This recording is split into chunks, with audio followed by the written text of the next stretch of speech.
que a deputada usou expressão atentatória ao decoro parlamentar durante a sessão. O partido também defende que a deputada perca o mandato.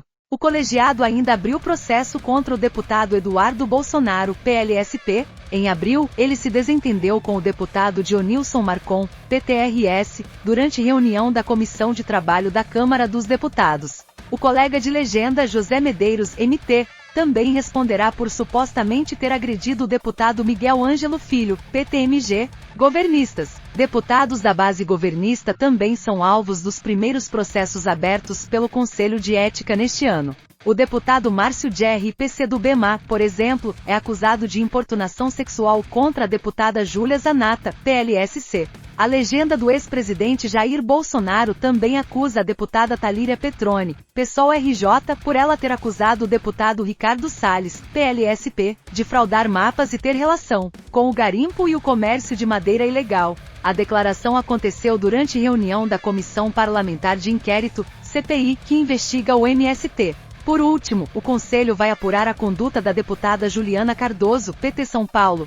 Durante a sessão de votação do regime de urgência do projeto de lei do marco temporal da demarcação das terras indígenas, a deputada qualificou os apoiadores do texto de assassinos do nosso povo indígena. A ação foi apresentada pelo PP. Além da instauração dos processos, o presidente do Conselho, deputado Leolomanto Júnior, União Brasil BA, sorteou uma lista tríplice para a escolha dos relatores de cada caso. A definição dos nomes deve ocorrer na próxima sessão. A CNN procura os deputados para posicionamento. A assessoria de Nicolas Ferreira enviou uma nota. Leia abaixo. A autoridade máxima do Ministério Público do país, a quem compete privativamente processar ação penal contra parlamentares, entendeu que a manifestação do deputado está protegida pela imunidade parlamentar, ainda mais tendo ela sido feita da tribuna. Diante de tal manifestação, não pode nenhum tribunal do país dar continuidade a qualquer tipo de processo contra Nicolas. Eventualmente, se for aberto processo disciplinar na Câmara, a medida é absolutamente política e não técnica. Se Lula e PT têm profunda convicção democrática, porque eles admiram ditadores como o venezuelano Nicolás Maduro, que foi curtir a vida adoidado em Brasília, a pretexto de participar da ressurreição daquela má ficção chamada Unazul? Não me venham com essa de pragmatismo. Ser pragmático não requer ser visitado por um pária internacional e chamar a ocorrência de momento histórico, como fez o presidente da República. Ser pragmático, no caso, seria apenas reatar relações diplomáticas com a vizinha Venezuela e, quem sabe, retomar algumas relações comerciais, não nas mesmas condições do calote de quase 2 bilhões de dólares conhecido, pode ser muito mais que o chavismo nos deu e dos esquemas que propiciou. Ponto. Histórico, na verdade, é o apoio entusiasmado de Lula e do PT a Nicolás Maduro, para quem o chefe petista fez propaganda eleitoral, depois de ter dado aquela fuerza a Hugo Chávez. Histórico também é o suporte petista ao ditador nicaragüense Daniel Ortega e ao castrismo cubano. Ainda não entendi por que esses apoios não puderam ser assunto na última campanha eleitoral, já que necessariamente levam à indagação sobre a real profundeza das convicções democráticas lulopetistas. É porque estavam na boca de Jair Bolsonaro e dos bolsonaristas? Gente energúmena também pode dizer verdades, e o problema brasileiro talvez seja principalmente este: há muitas verdades invalidadas porque ditas por gente energúmena. Conveniente.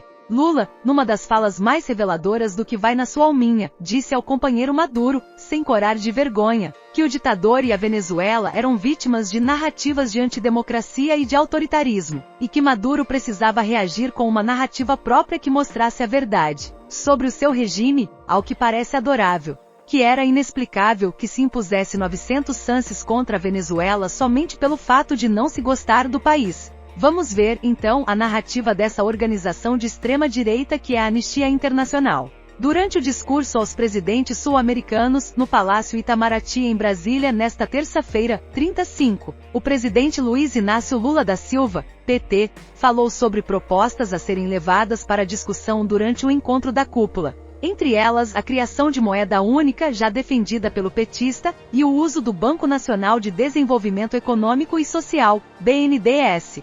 Ao iniciar a fala, o mandatário brasileiro relembrou o protagonismo que a União de Nações Sul-Americanas, UNASUL, teve na integração dos países da América do Sul e a importância de organismos como a Comunidade de Estados Latino-Americanos e Caribenhos, CELAC. A América do Sul tem diante de si mais uma vez a oportunidade de trilhar o caminho da união, e não preciso recomeçar do zero. A Unasul é um patrimônio coletivo. Lembremos que ela está em vigor, 7 países ainda são membros plenos.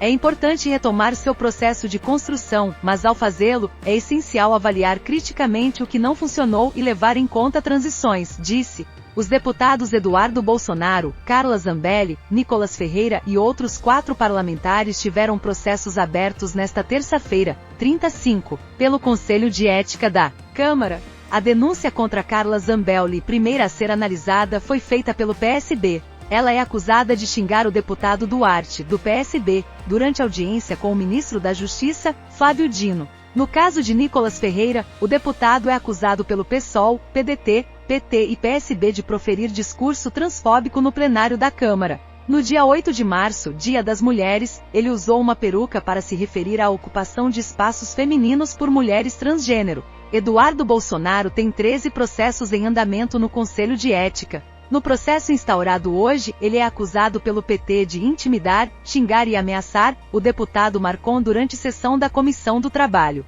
Marcon havia questionado a veracidade da facada sofrida pelo pai de Eduardo, Jair Bolsonaro, na campanha presidencial de 2018. Como mostrou a coluna na semana passada, papéis entregues pela deputada para comprovar serviços supostamente prestados a ela na corrida eleitoral de 2022 incluem dados de um comerciante que afirma jamais ter trabalhado na campanha.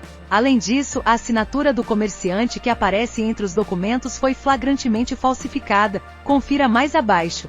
Notas não explicam fraude. Procurada, Zambelli inicialmente limitou-se a explicar como funciona a prestação de contas de serviços prestados voluntariamente em campanhas eleitorais e afirmou que todos os voluntários que a ajudaram em 2022 assinaram um contrato de cessão gratuita de serviços prestados. Em sua defesa à Corregedoria da Câmara, o deputado Deltan Dallagnol, Podemos PR, coloca na conta do hoje senador Sérgio Moro, União Brasil PR, o motivo para ter deixado o Ministério Público Federal, MPF, 11 meses antes do período eleitoral de 2022. A data para Dallagnol deixar o MPF foi um dos motivos que levaram o TSE a entender que o ex-procurador tentou fraudar a legislação e escapar da Lei Ficha Limpa, deixando a carreira antes de ter processos administrativos disciplinares instalados. Na defesa à Corregedoria, nesta terça-feira 35, Dallagnol argumenta que saiu do Ministério Público Federal em novembro para aproveitar o impulso, a filiação de Moro, ao Podemos.